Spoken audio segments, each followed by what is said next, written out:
Yuji Itadori se encontra com alguém que desapareceu há muito tempo, e isso marca o clímax final de Jujutsu Kaisen Módulo. Ao mesmo tempo, o ritual de harmonia é concluído, o que nos leva a um novo problema entre os Simurianos. Também, de volta ao seu planeta, Dabra resolve derrubar o sistema e começa tudo do zero. O que muitas pessoas achavam ser o Disney Kaisen parece que está prestes a virar algo bem mais conturbado, o que também abrirá as portas para uma nova continuação. Por fim, a imagem de retorno do Gojo que estava rodando na internet era falsa, mas se quiser, aconselho esperar mais 72 horas. Bom, quer saber de tudo? Já deixa o like, se inscreve e vem comigo entender tudo o que aconteceu no capítulo 24 de Jujutsu Kaisen Módulo.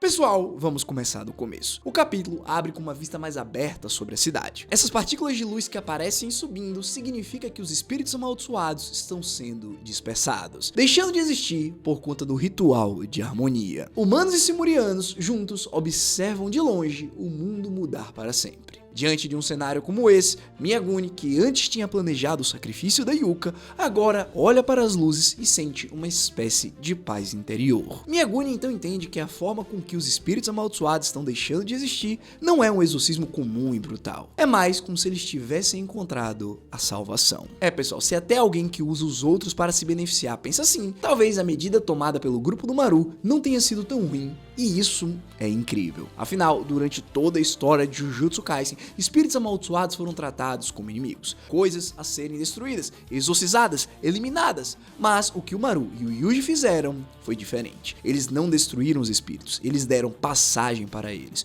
reformularam o caminho das almas para que os espíritos pudessem seguir em frente. Também, observando a mudança que está acontecendo, o Yuji aparece caminhando e parabenizando o Maru por realmente ter seguido em frente com sua própria ideia e ter tomado a decisão complicada de carregar aquele pecado. Dito isso, ao menos o Maru não vai ficar só, porque olha a expressão de quem tá observando isso direto da nave Naunax. O Cross está de pé, completamente curado. Para aqueles que achavam que ele e os outros estavam mortos simplesmente por terem aparecido no limbo, sério, isso nunca fez sentido. Óbvio que eles só foram invocados ali porque os seus sentimentos eram essenciais para a conclusão da técnica de harmonia. Fora também que o Dabra foi embora justamente para Yuka ser salva. E falando nela, ela acorda no meio de vários destroços com a roda do Mahoraga se desfazendo em sombras. Isso responde inclusive àquela pergunta que nós fizemos no capítulo passado, que era: se o Dabra sair de dentro do range do ritual, o Mahoraga desaparece ou fica andando por aí igual um louco. Porque, como o próprio Megumi já explicou lá em Shibuya,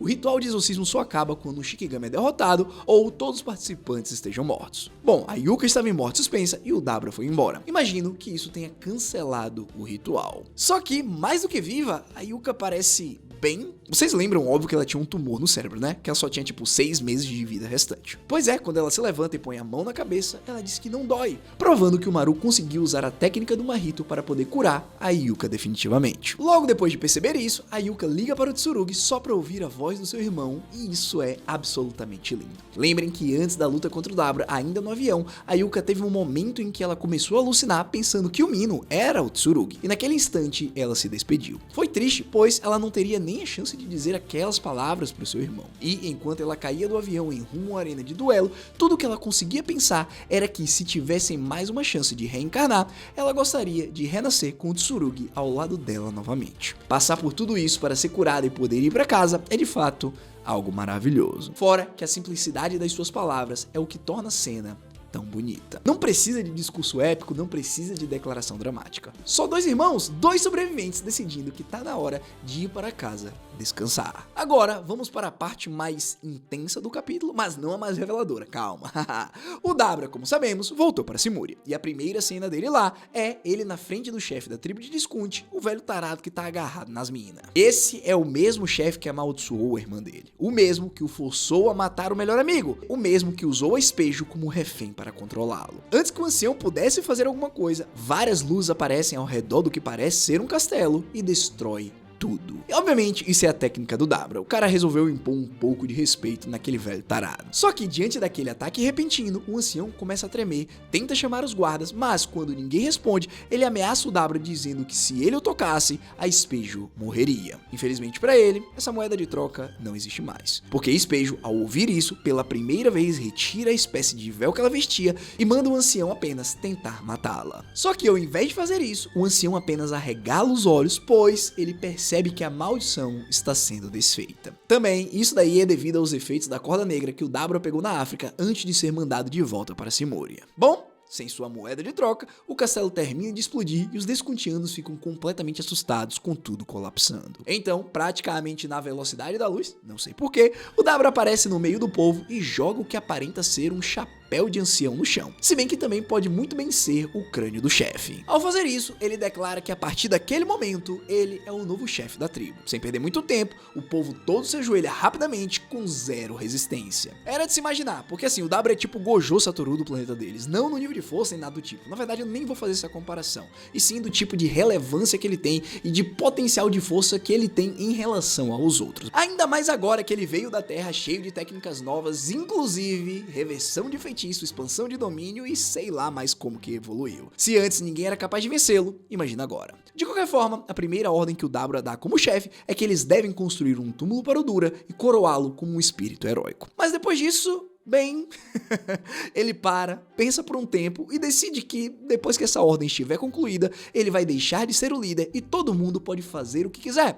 Afinal, ele não manja muito de política. Tipo que o cara literalmente só queria fazer algo bom pro seu falecido amigo e não pensou em nada além disso. De fato, se você parar pra pensar, é bem a cara do Dabra fazer isso, principalmente depois que conhecemos melhor o personagem. Seguindo, agora nós somos levados à nave Naunax, onde está tendo uma reunião de todo o povo de Rumel. Lá é explicado que o motivo por trás deles terem confundido espíritos amaldiçoados e Kalians era porque as maldições continham almas que compartilhavam a mesma cor que dos seres divinos, mas que a partir de agora, depois do ritual, isso não irá mais acontecer. Contudo, existe um problema que precisa ser enfrentado. A partir daquele momento, as crianças que nascerão dentro da tribo de Rumel não terão mais a cor da alma que será identificada pelos Kalians, o que significa que a próxima geração da tribo não será reconhecida pelas criaturas e podem acabar sendo atacadas e devoradas, assim como todo o resto do povo que vivia em Simúria. Pessoal, óbvio que isso iria gerar uma comoção no Conselho de Simúria, que rapidamente propõe que os crimes do Cross e do Maru sejam julgados antes de qualquer coisa.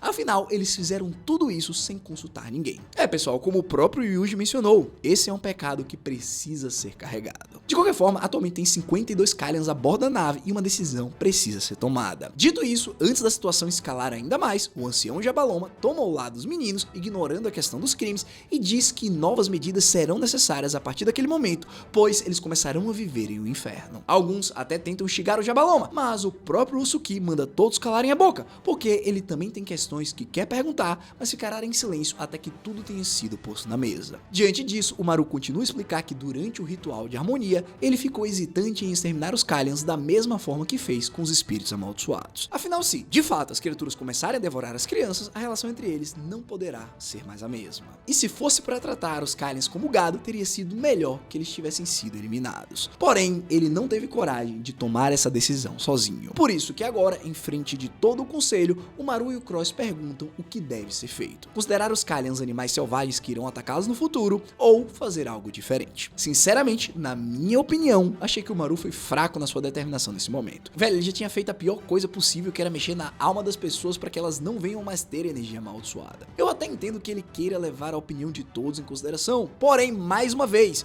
isso não diminui o pecado que ele vai ter que carregar. Só vai deixar as coisas mais complicadas e até, quem sabe, incitar uma guerra civil entre duas facções no povo de Rumel. No fim, todos sairão perdendo. E é por isso que eu acho que durante essa reunião desse conselho, tudo vai ter que estar muito bem amarrado. Porque senão a gente poderia ter mais 15 capítulos de guerra do Yuji fatiando todo mundo. Porém, as coisas não acabam por aí. Eu disse que lá era o momento mais conturbado do Dabra, agora é a parte mais impactante. Porque, mais uma vez, nosso Gold, Yuji Itadori, aparece caminhando enquanto farma aura dentro de um depósito gigantesco. Óbvio que ele tá com as mãos nos bolsos e o capuz levantado. A gente ainda não viu a cara dele até hoje, então eu espero que o GG faça algo a respeito. Enfim, ao se aproximar de uma das estantes que lá estavam, uma criatura fala. Há quanto tempo? Itadori. A criatura em questão é ninguém menos do que o Panda, corpo amaldiçoado criado pelo Yaga em Jujutsu clássico. Seja lá qual for o motivo do Yuji ter ido visitar o Panda depois de tantos anos, uma coisa é certa: um grande clímax está vindo por aí. O Yuji ainda tem algo que precisa fazer, e talvez, apenas talvez, tá? A estrutura de corpo amaldiçoado do Panda tem a ver. Porque, sei lá, vamos só imaginar que se o panda tem 3 núcleos contendo almas diferentes que entraram em comunhão e começaram a gerar a própria energia amaldiçoada, isso possa ser utilizado para outra coisa. Talvez até a medida de segurança que o Itadori vai usar agora que a energia amaldiçoada foi extinta é criar mais corpos amaldiçoados autômatos que servirão de proteção para os humanos quando ele morrer depois de 300 anos. E aí, o que vocês acham? Eu particularmente achei uma ótima ideia. Ah, outra coisa, muita gente tava me enviando essa página aqui dizendo que era spoiler do capítulo 24. Pelo que deu pra entender, seria tipo o Satoru retornando, pois ele estaria no limbo. Mas, pessoal, vocês estão de sacanagem, velho? Isso aqui é uma imagem claramente fake e já foi usada lá em 2024. A dica que eu dou pra vocês que acreditaram é: espera só mais 72 horas que talvez o Gojo retorne em modo. Dito isso, vamos fazer um balanço. O que o capítulo 24 resolveu até agora? Primeiro, o ritual funcionou.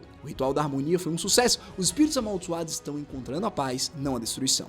A estrutura das almas foi reformulada. 2. A Yuka e o Tsurugi sobreviveram. Como sabemos, a Yuka não tá mais com dor, o tumor, a maldição, o sacrifício, tudo foi superado, e agora eles vão para casa. 3. O Dabra tomou o poder por alguns minutos, eu diria. Ele voltou para Simúria, quebrou a maldição da irmã, derrotou o ancião e se tornou chefe. A primeira ordem dele foi honrar o seu melhor amigo, Dura. 4. A conexão de Kailians e espíritos foi cortada. Os simurianos não vão mais confundir espíritos amaldiçoados com Kailians, isso remove a maior fonte de conflito potencial, porém abre um problema que é a próxima geração poderá ser devorada. 5. O panda está vivo, e ele vai ter uma conversa com Yuji. Provavelmente alguma coisa irá acontecer, o que possivelmente reunirá antigos companheiros. Dito isso, já temos o que foi esclarecido, mas o que falta pra resolver? Bom, primeira coisa, o que o Yuji vai fazer? Ele disse que tinha mais uma coisa grande que precisava ser feito. O que é? Precisamos dessa resposta. 2. Cadê Yori Okotsu, o filho do Yuta e da Maki? A última pessoa que encontrou ele foi o Yuji, ou seja, ele ainda vai aparecer? 3. Qual vai ser o final do Itadori? Ele não envelhece e, pelo que ele falou, ainda vai ter 300 anos de vida. Qual será o seu destino?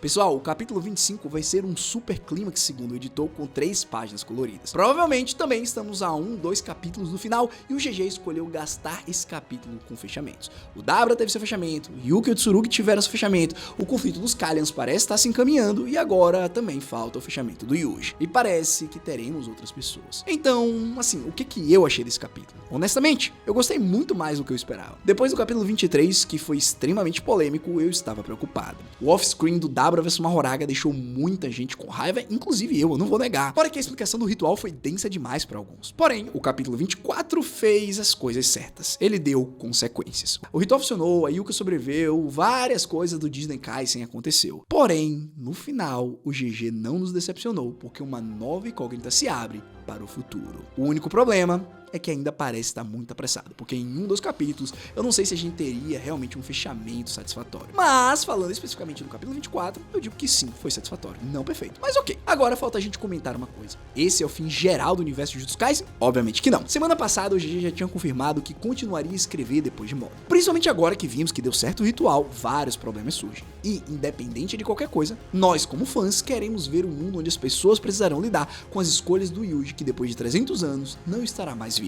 Tipo, como é que eles vão lutar? Que tipo de dificuldades a sociedade futurista irá enfrentar? Não sei, mas eu quero saber. Ou também, se o GG quiser voltar lá para o passado e nos mostrar a era de ouro da feitiçaria, melhor ainda. Aposto que geral que tá assistindo aqui quer ver o Sukuna passando o rodo em geral lá atrás e também descobrir a origem de Tengen, Kenjaku e de diversos outros feiticeiros icônicos. Mas é isso. E aí, galera, o que vocês acharam do capítulo 24? Deixa aí nos comentários. E se você curtiu essa análise, já sabe o que fazer. Deixa o like e se inscreve no canal. Foi um prazer apresentar esse vídeo pra vocês e nos vemos na próxima. Hashira falando e vazando. Eu fui.